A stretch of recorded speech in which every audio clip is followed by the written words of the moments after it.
नमस्ते बच्चों। कक्षा 10 विषय गणित और प्रश्नावली अपनी चल रही है 30वीं। दो चरों वाले रैखिक समीकरण युग्म। तो इसमें देखो अपने अभी तक कर चुके हैं प्रतिस्थापन विधि। तो इसमें उन्होंने कहा है कि चाहे तो प्रतिस्थापन विधि का यूज करो चाहे विलोपन विधि का यूज करो, दोनों विधियों में से जो भी विधि आपको अच्छी लगे, जो भी इजी लगे उसका यूज करके आप इन समीकरणों को हल करो। तो आपको विलोपन विधि के बारे में नहीं पता, उसके बारे में बता देती हूँ। प्रतिस्थापन विधि के बारे में आपको बता दिया गया है पहले। अब देखो अपने पास पहली समीकरण है x plus y equal to 5। दूसरी समीकरण है 2x minus 3y equal to 4। अब देखो ये क्या है, x अकेला, ये है 2x। यदि इस समीकरण को 2 से गुना कर दें तो ये भी 2x हो जाएगा, फिर घटा सकते हैं। तो इस समीकरण को क्या करें, 2 से गुना कर दें तो क्या हो जाएगा, 2x प्लस 2y प्लस 5। नीचे वाली समीकरण एज इट लिख दो, फिर चिन्ह चेंज कर देते हैं घटाने के लिए। ठीक है, अब ये कट गया, 3 और 2 क्या हो गया, 5y। 5 में से 4 गए क्या हो गया, 1। 5 में से 4 गए तो अपने पास कितना बचा, 1। ये 4y किसके हैं, अपने पास प्लस के हैं, 5 भी प्लस के हैं। तो इस समीकरण 5 को भी तो 2 से गुना किया गया है, पूरी समीकरण को किया है, तो 5 दूनी 10 है। 10 में से अपने पास 4 गए तो कितना बचेगा, 6 बचेगा। तो y की वैल्यू कितनी आ गई, 6/5। y की मान कितना आ गया, 6/5। अब इस 6/5 y को चाहे इस समीकरण में रखो चाहे इस समीकरण में रखो, तो अपने रखते हैं पहली समीकरण में। वो क्या है, x plus y equal to 5। तो x प्लस 6/5 इक्वल टू 5। तो x बराबर 5 माइनस 6/5। इसको दूसरी साइड लेके अब क्या करो, 5 लैस से ले लिया तो 25 माइनस 6। 25 में से 6 गए तो 19/5। x की वैल्यू अपने पास कितनी आ गई, 19/5। y की कितनी है, 6/5। इसी तरह हल करना है। जैसे दूसरा क्वेश्चन एक और देख लो, बाकी के क्वेश्चन आप खुद हल करना। क्या दे रखा है, 3x plus 4y equal to 10। ये वाली क्या दे रखी है, 2x minus 2y equal to 2। ठीक है, अब देखो ये तो इक्वल नहीं हो सकता, लेकिन 4 है 2 है, यदि इस समीकरण को क्या करें, 2 से गुना कर दें तो इक्वल हो जाएगा। ऊपर वाली समीकरण क्या करनी है, एज इट ही लिखनी है, सेम ही लिखनी है। इस समीकरण को 2 से गुना किया, 4x माइनस का 4y, लेकिन देखो बराबर 2 दूनी 4। चिन्ह चेंज करने की कोई जरूरत नहीं, क्योंकि ये प्लस का माइनस का सीधा ही कट गया। जोड़ने पर ही 4 3 7x, 10 4 14।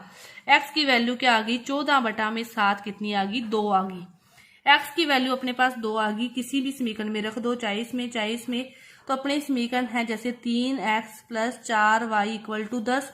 x की जगह क्या रखना है, 2। तो 3 गुना 2 प्लस 4y इक्वल टू 10। 3 दूनी 6 प्लस 4y इक्वल टू 10।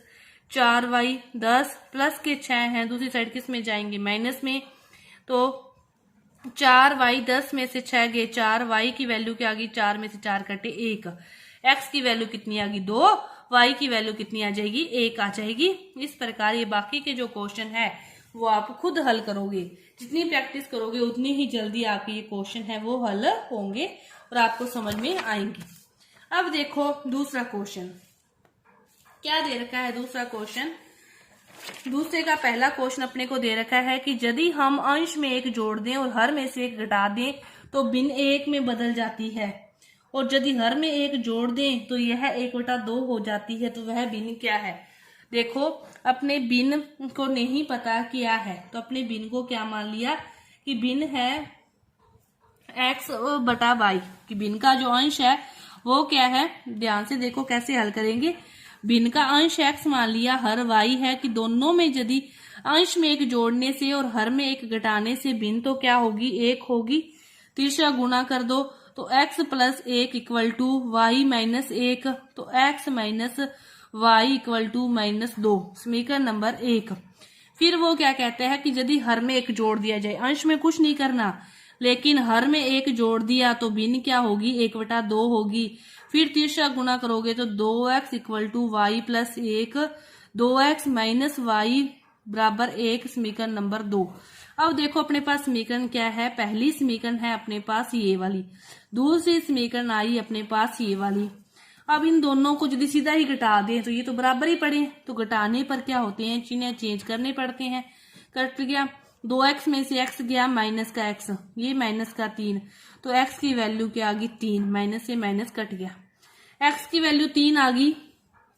किसी भी समीकरण में रख दो, इसमें रख दो, चाहे x की वैल्यू 3 रखोगे, दूसरी साइड जाएगी -3 आएगी, -5, और y की मान यहाँ से कितना आ जाएगा 5 आ जाएगा, तो वो भिन्न क्या हो जाएगी अपने पास 3/5 हो जाएगी।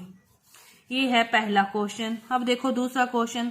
5 वर्ष पूर्व नूरी की आयु सोनू की आयु की 3 गुनी थी।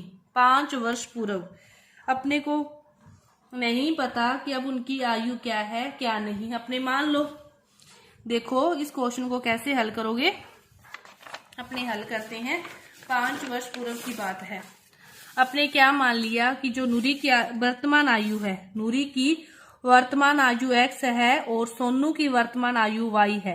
5 वर्ष पहले इसकी x -5 होगी, इसकी y -5 होगी, तो नूरी की आयु क्या थी, सोनू की आयु की 3 गुनी थी। इसको हल करो, x -5 इक्वल टू ये हो जाएगा 3y -15, तो x -3y माइनस के 5 15 प्लस में जाएंगे तो माइनस के 10 बच जाएंगे। समीकरण नंबर 1।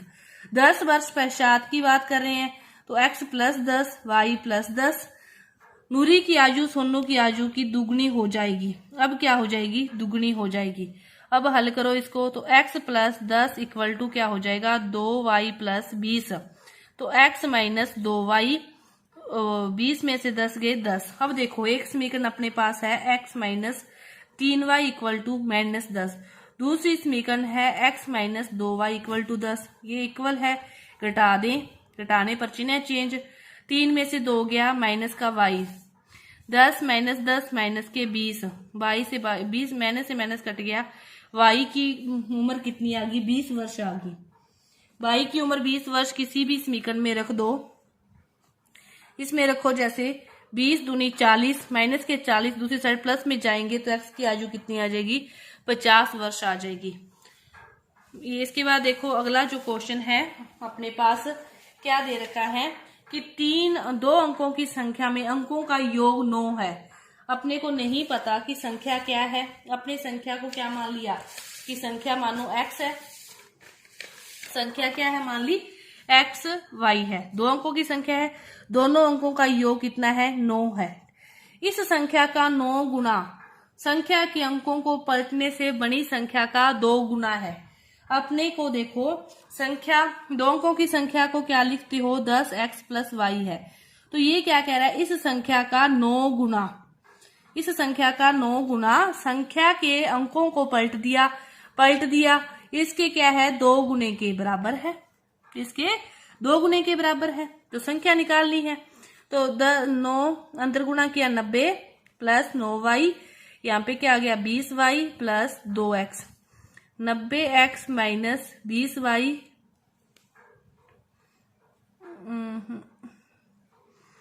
यहाँ पे क्या है 2x है, ठीक है। इसको 90x - 20y + 9y माइनस का 2x इक्वल टू 0। 90 में से 2x गए तो 88x, 20y में से 9 जाएंगे तो 11y इक्वल टू 0, 11 कॉमन ले लिया तो 8x - y बराबर 0। अपने पास ये बचा एक समीकरण, एक समीकरण अपने पास बनी हुई है ऊपर, ये दोनों का ऐड कर दें, चिन्ह विपरीत होने चाहिए, तो 8 में और 1 9x इक्वल टू 9, और x की फिर वैल्यू क्या आ गई 1 आ गई। x की वैल्यू 1 आते ही फिर y की वैल्यू कितनी आ जाएगी अपने पास 8 आ जाएगी, तो वो संख्या क्या है 18, वो संख्या क्या है 18। इस प्रकार करते हो भी कोई भी 2 अंकों की संख्या है उसको अपने इसी रूप में लिखते हैं, अंक पलट दिए तो इसको आगे पीछे कर दिया, बस इतना ही फर्क है और कुछ नहीं। इसके बाद देखो आगे के 2 क्वेश्चन रहते हैं, तो आप इन क्वेश्चनों को खुद करोगे तो ही आप सीखोगे, यदि देख देख के ऐसे ही बस समझ में आ गया तो बाद में वो समझ में नहीं आता। ऐसा ही कहने से देखने से कि समझ में आ गया हमारे, तो फिर वो बाद में समझ में नहीं आता। अब देखो मीना 2000 रुपए निकालने बैंक गई, उसने खजांची से 50 रुपए और 100 रुपए के नोट लेने के लिए कहा। मीना ने कुल 25 नोट प्राप्त किए, ज्ञात कीजिए 50 व 100 रुपए के कितने कितने नोट होंगे। कुल रुपए वो 2000 निकालने हैं, उसने मान लिया कि 50 रुपए के नोट नहीं पता अपने को कि x हैं और 100 रुपए के कितने हैं y हैं। 100 रुपए के कितने हैं 22 हैं और कुल नोट कितने प्राप्त किए उसने 25। तो x प्लस वाई बराबर कितना है 25। और यदि अपने देखें कि 50 के x को गुणा कर दें 100 को 22 से गुणा कर दें तो रुपए कितने बनेंगे 2000। कितने बनेंगे 2000। अब इसको आप हल कर लोगे तो आपका क्वेश्चन हो जाएगा। यहाँ से देखो 50 को कॉमन ले लो तो x प्लस 2y बराबर अपने पास आ गया 40। ऊपर वाली समीकरण है x प्लस वाई बराबर 25। अब देखो घटा दिया कट गया y 40 में से 25 गए अपने पास बचे 15 y 15। ठीक है 100 रुपए के 15 नोट हैं बाकी फिर कितने हैं 25 में से 15 गए तो 10 बच गए। तो x जो 50 रुपए के हैं वो कितने नोट हैं 10 नोट हैं। तो लास्ट क्वेश्चन को क्या करोगे खुद हल करोगे। खुद हल करोगे इस वीडियो को समझते हुए तो ही आपको समझ में आएगा। गणित की जितनी प्रैक्टिस करते हैं उतना ही अपना के लिए वो समझ में आती है। तो आपकी ये जो प्रश्नावली है 3.4 पूरी हुई। धन्यवाद।